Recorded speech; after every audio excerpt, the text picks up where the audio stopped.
Yo, bienvenue sur 100% Attraction. Je suis Edouard T. Je vous propose le top 10 des meilleures attractions de la fête foraine d'Auxerre, édition 2022 bien sûr. Ce top est subjectif, fait par moi et Vipo. Je pourrais faire un historique sur la ville d'Auxerre, mais j'ai préféré commencer avec le numéro 10, le New Safari Folly, la nouvelle version du Palais du Rire, Safari Folly. Et cette nouvelle version, elle est vachement bien avec des jeux inédits, etc. C'est pour ça qu'il a sa place dans le top 10 d'ailleurs.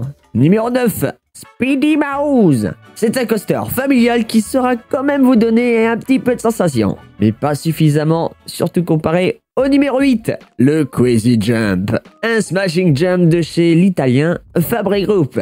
Vous prenez place à bord des sièges, la structure tourne et les bras sautent de haut en bas à l'aide d'énormes vérins. Elle appartient à la famille Foster.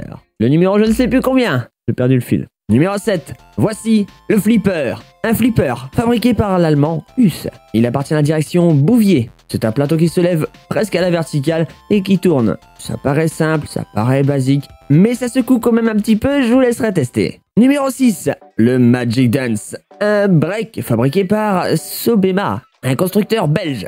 Il appartient à la direction Alters Baillet. Il s'agit d'un plateau sur lequel sont disposés 4...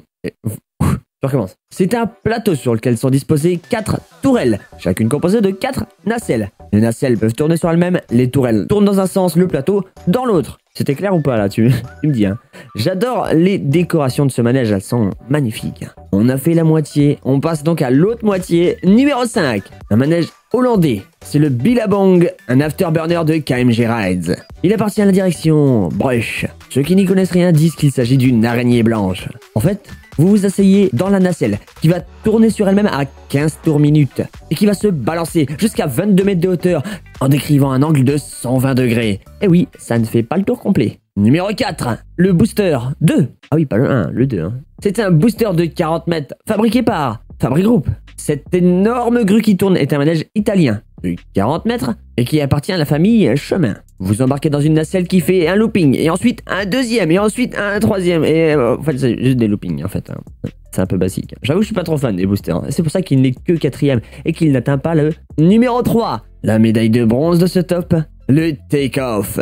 Il s'agit d'un Take-Off fabriqué par European Rides. Je connaissais pas. C'est espagnol mais je sais pas ce que c'est. Sous la direction Potty, asseyez-vous sur ces bancs qui tourneront sur eux-mêmes et qui sont sur un plateau qui va tourner sur lui-même aussi et en plus qui va se lever presque à la verticale. Et comme vous pouvez voir, on prend du jet dans la tête. Hein. Numéro 2, la médaille d'argent de ce top, le Blackout, un loop fighter signé par l'italien Technical Park, appartenant à la direction Potty. Oh, pareil que le Take-Off. Vous asseyez sur un banc qui peut faire des loopings, accroché à une nacelle qui va tourner sur elle-même, qui est elle-même accrochée à un bras qui va faire des loopings. Ça devient de plus en plus compliqué ces vidéos. Hein. Je rajouterai juste que tout en haut, vous êtes à 26 mètres de hauteur. Alors si vous avez le vertige, restez bien au sol. Hein. Le numéro 1, la médaille d'or de la fête foraine d'Auxerre, édition 2022. Il s'agit évidemment du Megaloop, un Pegasus Technical Park. Encore Technical Park. Il appartient à la famille Foster. Encore Foster.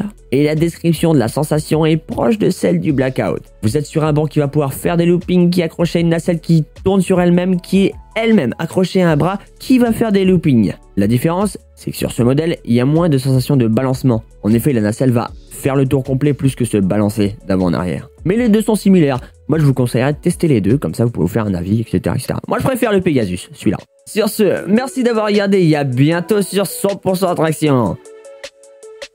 Et n'oubliez pas, plus être fou et plus on rit. Alors invitez du monde sur la chaîne. Hein.